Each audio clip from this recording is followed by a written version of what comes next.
የቆጠል ስለጋ አንጋፋውና ዕውቁ ጋዜጠኛ አከራዩን አዝሎ ሰክሮ ጠጅ ቤት ታየ።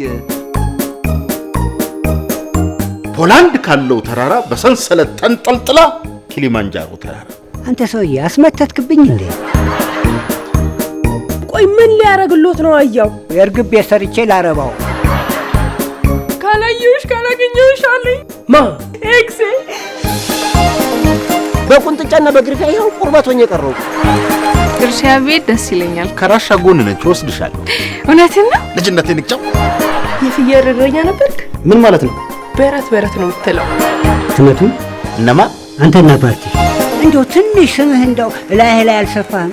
እንደው ቆዳዬ ላይ ልክ ስክት ግጥም መኮን ያለው ጋሼ ኒክሌር እያብላለሁ። ጭራሽ እኔ ግቢ ውስጥ ኒክሌር? ይሄ የኔ ሐሳብ አይደል። እና የማን ነው? የፓርቲያችን ያረጁ መጥቶ አይደል? ኧረ በጭራሽ ጡጦ እየጠባሁ ነው። እስቲ መጀመሪያ መስከረም ጠብቶ ይጨርስ።